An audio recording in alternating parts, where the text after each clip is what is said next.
Welcome to this episode of CP Conversations. Today, I'm talking to Nathan Todd, a connection coach who realized that the label of supposed to was creating loneliness in his life and in the lives of those around him. He has made it his mission to eradicate loneliness one conversation at a time. And he believes it all starts by challenging the labels that create your identity. Nathan will be a presenter at the 6th Annual Virtual Cerebral Palsy Conference coming up on October 1st and 2nd. Registration is free, so go sign up. And now let me welcome my guest, Nathan. Hey. Hey, I'm so happy to be here. And boy, there's something about listening back to stuff about yourself. I love it. I am on a mission to eradicate loneliness one conversation at a time for sure. And my experience with cerebral palsy definitely has played a huge role in that mission. Perfect. And that's exactly where I want to start. For people who don't know you, tell us, what type of cerebral palsy do you have and how it affects you? Yeah, so I've got spastic diplegia, cerebral palsy. And so the main ways in which it impacts me is through my motor skills, standing for long periods of time, doing a lot of physical activity. Like, I think a lot of people, like, they see me in the square, right? Or they see me from a screen and they would have no idea that I have anything going on. And then Same. I'm like, what they don't realize is I spend a lot of time laying down, but hey, you can be productive while you're laying down. Absolutely. Absolutely. And you've said that your parents modeled what they thought would make you successful in life. What did they do, and how did that change your view of yourself? Yeah, what did they do? That's a great question. And as I often get asked that question, I think one of the things that happened, one of the best things that happened was they had my little brother. I think that played a big role in how they approached even parenting me, because they were like, okay, we've got this kid who's got different needs, and then we got this kid who's got completely different needs. And they had a realization that, hey, at some point we're not going to be around. And our kid has to know how to navigate the world to the best of his ability.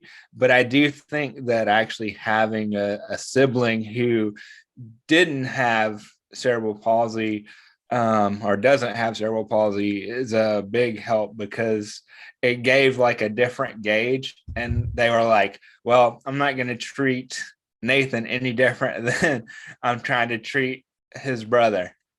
Right. But I know that your mom, especially, isn't she an educator? And she really took on that role of taking you out and exposing you to things that you normally you wouldn't, such as, I think you were speaking in public at a young age. Can you tell us about that? Yeah. So my mom, she's always been an early childhood educator. She just retired this year, so that's exciting. Congratulations. We love educators. And so she was a big contributor to the March of Dimes when I was little. And so that's where she would take me. She would define her message of what having me, like how I changed her life and how she thought about life. And then I would just be along to see that being modeled. And she would ask me to, like, we'd come up with a line or two. And she'd be like, okay, Nathan, here's what I want you to say. And, you know, the awesome thing about that was it wasn't really like a line. It was something that she just said, hey, talk to the people. How old were you about? So I think all this was before my brother was around when it Wow. started, or like right around when he was born. So Mhm. 4 or 5 years old. Wow. Yeah, that's young. And now, did your parents talk to you about having cerebral palsy? What was their approach to that? You know, I don't actually, I don't remember having real like hard conversations about that. What I remember is just having conversations as things would come up. And, you know, as I've kind of ventured into uh, talking a lot about relationships and connection, one of the things that I know and I believe to be true is our parents, regardless of what happens in our life, they're doing the absolute best Yes. that they can Yes. do. Yes. Yes. And but here's the thing, like, okay, let's go with relationship, birds and bees type stuff, right? When they have those conversations, they're having it with you without all the information. Like, Yeah. and you don't have that information either Right. as Right. the person with the disability, because it's brand new to you, Yeah. period. Right. Right. Yeah. But So they don't have your life experience, and there's no way they're ever going to get it because they're not living it. yeah. So Yeah. I say that because again, they're doing the best they can do, you're doing the best you can do, Mhm. but a lot of it has to come from you because nobody else is going to have your experience. Oh, absolutely. I was just wondering because I know that they did things with you at an early age, what impact that had on you to see yourself in maybe a different way. Because having a disability, you know what it is to have labels put upon us, and we'll get to that in a little while. And now I want to shift gears a little bit because I know that you grew up wanting to live the American dream. You quickly realize that it looks a little different when you have a disability like cerebral palsy or any other kind of disability. What was your Mhm. experience when you tried to enter the workforce in 2008? It was unforgettable. That's what it was. So yeah, we were going through a recession. Everything had started dropping out. I checked off all the boxes. I just gone through life. Oh, yep, did that, did that, did that. What's next? Get a job. Okay. And what I were you tried. planning to? Oh yeah, I think you were just going to say what you grad. Go ahead, tell us what you graduated in and what you saw as the path for yourself. So yeah, I'll be honest. Like, I didn't know. I didn't know my path. And most of us don't. Well, basically nobody does. I'll say that, but we lie if we say we do. So Yeah, like, and so what was my path? My path was, hey, get a job. And I quickly realized, I was like, well, oh shit, this is gonna be hard just because the country's trying to figure out what to do. There aren't a lot of jobs, period. where do you live, Nathan? I live in South Carolina. Okay. And but what kind of happened for me was I had gone through this whole life experience. I was pretty confident in myself and my abilities. Yeah. And then I got to this thing, and I would nail these phone interviews and be like, yeah, we want to see you for an in-person interview. And then 3 to 5 minutes in the in-person interview, I was like, oh well, this is I don't think we're getting this. What happened? So it was like an energy thing, and my experience of it was walking in and having the thought, oh, I think I might be the first person that this person is seeing with a disability who is attempting to get a job here. Mm-hmm. And like, again, I think one of the biggest disservices we do as a community as a whole, not even just cerebral palsy, but as a whole, I think the biggest disservice is when we go in and we say, that person's the problem. That person isn't the problem. Them not understanding and knowing is the problem, and that's a systemic issue. But what usually happens is we get extremely angry, and I'm not saying there's not a place for anger, but then it it boils over into, oh, this is just like, who wants to be around angry people all the time? Yeah, right. And I know that at this time, I think you tried to get a job for a year, and you found yourself on your couch. And so tell us what happened with that, and also how working out helped you during that time. Yeah. Well, so I went to all these interviews, and at some point, I think without me ever even realizing it, I started getting depressed. Anybody would. I know, but it was like it just kind of snuck up, and like I couldn't recognize it because I was just trying to survive the situation. And what I will say is the most important thing that happened in that time period was the fact that my mom recognized that it was happening, and she was like, okay, what can we do to shift this a little bit? And so what happened was my uncle, who lives in Nebraska, learned about Centers for Independent Living. She was just talking to him, and they're like asking about me. And she's like, Nathan's having a rough time. She's going to all these things. Nothing's happening. He's getting depressed. And so he just looked up, I don't know what he Googled, and he found Centers for Independent Living. Gotta love Google. And Centers for Independent Living, for people who don't know, they are available at different cities around the country, and they employ people with disabilities. Is that correct, Nathan? Yeah, so it's a federally mandated program. There are Centers for Independent Living in every state based on population. They can be in all different kinds of cities, and they are required to at least hire at least 51% people with disabilities. Okay. I had never heard of a Center for Independent Living before. So He finds out, he has a call with the one in Nebraska, and he finds out that the guy who was running that one was good friends with the lady at that time who was running the one that was 11 miles from my house. Wow.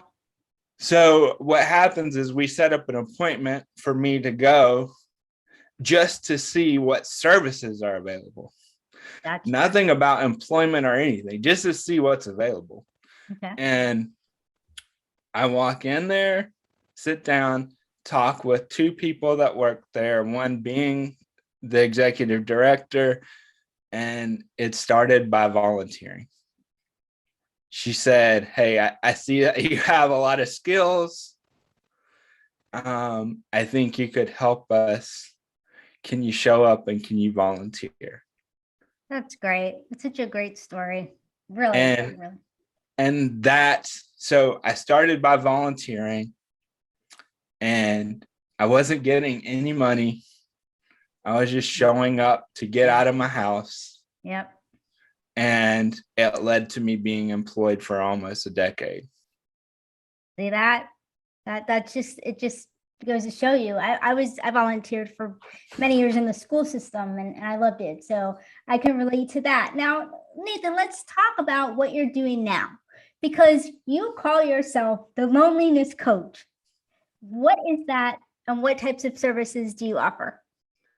Yeah, well, it's a great day to be having this conversation. This week, we just finished our first 12-week group program. And so I do exactly what you talked about in the intro. We work with people who are experiencing loneliness or disconnection. And they aren't like, this is not just for people with disabilities. I support all people. And we work on what's really at the root of you feeling lonely and disconnected. Right. And how did you transfer from somebody who was pounding the pavement to get a job. It wasn't working for you. You branched out, you volunteered, then you were able to do some work with the Centers for Independent Living in South Carolina. And how did you go from that to becoming a loneliness coach and helping people have the connections that they want with themselves and with other people in their life? Yeah. So it started with me investing in myself. And it started with me going into a emotional intelligence program where I faced a lot of the stuff that was going on inside of me that a lot of people aren't willing to face. And I will say there was a time when we would go around the whole group. So there was at one point, I think we had 73 people in this group. And so we would run around and get feedback from the groups. And there was one girl every time I knew what she was going to say. I didn't want, I was like, oh no. Like verbatim, she said the same thing? Yeah. And I didn't want to hear it because I knew that it was true. Let me interrupt you. Was it feedback to you, the individual? Is Yeah. that how they did it? Okay. Mm-hmm. And so what she said was, stop hiding behind your disability. And how did that make you feel? I was like, deep down, I was like, there's some little kernel of truth to that. And I was like, I don't understand truly 100% what it is, but that feels very, very real to me. Wow, that's very interesting. Really is very interesting. Now, I know you teach people about labels, emphasizing that they don't define us. So now, as we're talking about this, what did the label of being a person with a disability teach you, or someone with cerebral palsy? How did that affect you? And I know you also talk about peeling off the labels. So how did you get from recognizing the label that you had and saying, no, I'm not going to accept this label? Yeah. So when I was thinking about this as my thing, I was like, how do I get to something that's universal? And I was like, we can go to all these networking events and we put on our name all the time. And nobody actually knows if that's our, like, unless they know us, we could make up our own name. True. And so I think that's what life becomes like. All of us, if you are in this community and you have cerebral palsy, that is a label that you wear. Okay. But it also is a different definition for each and every one of us. And yet what I have found is a lot of times we're focused on these labels that we don't actually give to ourselves. Like, we have let society define what the label of disability means. And so often that could look like sitting on your couch, waiting to collect a check and watching daytime TV. And that's what everybody expects from you. Or it could mean the fact, since we talked about employment, it could mean that the only things you see as possibilities are, I'm going to go be a Walmart greeter, work at the grocery store, Goodwill, or, hey, I'm going to go the complete opposite end and be a motivational speaker because everybody tells me I'm inspiring. Yeah. Or, hey, I'm going to create my own path because I don't like what I see out there and the world's not accepting me and my strengths and my abilities. So I'm going to create my own job, my own source of employment, and I'm going to help other people at the same time, which that is inspiring. And I hope you know that. I think you do. But so I want to just ask you a question. What's one thing people experiencing loneliness can do when they don't have anyone to reach out to? Yeah. So I think the first thing that you can do is actually let's workshop this right now. Okay. So Nicole, you get to be you get to go through this. So, one of the things that stops us when we're lonely is our inner voice a lot of the time. Like it's the inner critic that we hear all the time because we get this message that tells us, hey, you're a burden. Hey, everybody's busy. They don't want to hear about your problems, blah, blah, blah, blah, blah. Okay. So one of the things that I like to do first is I want you, if you're listening, I want you to close your eyes. And so Nicole, close your eyes. And for those of you who are listening, I'm closing my eyes. Yeah, I want you to just take a couple deep breaths. And as you breathe, I want you to think about that inner voice. And I want you to think about what it sounds like. Not what the inner voice is saying to you, but really what it sounds like. And so it could sound like you're having a conversation with yourself. Maybe it sounds like the voice of a parent. Maybe it sounds like the voice of a significant other, a sibling. Maybe it's somebody from school that bullied you when you were in school. I don't know. You know what that voice is. And I just want you to think about that voice for a minute, okay? Now, when you're ready, and if you're doing this as you're listening, just open your eyes when you're ready. And first and foremost, I want you to take a deep breath out. So you know exactly who that voice is for you, Nicole? Yes. Okay. Now, we're going to switch it up. Here's how you start to work on this. All right. Now, I want you to close your eyes again. We're resetting. So just breathe. And now I want you to think about the most ridiculous voice you've ever heard. Now, this voice could be something like Goofy. It could be something like Steve Buscemi. It could be Gilbert Gottfried. But it's this voice, whenever you hear it, you're like, oh, that's ridiculous. That is ridiculous. All right. And when you have that voice, I want you to go ahead and open your eyes. All right. So what did that voice sound like for you? I'm not really sure. I'm still kind of processing the whole exercise. So go on. All right. So here's the thing. When you find that voice, that ridiculous voice, things that you say to yourself sound a little bit different. If you trade out that voice you had before for the ridiculous voice. Mm-hmm. Gotcha. And how often, even if you believe, maybe you have that voice come up, you figure it out, and maybe you still believe what it says to be true to you. But the moment that you think about that ridiculousness, you pause a little bit. Right. And it challenges takes the you thought out of of the situation. How true is what I just actually acknowledged. Right.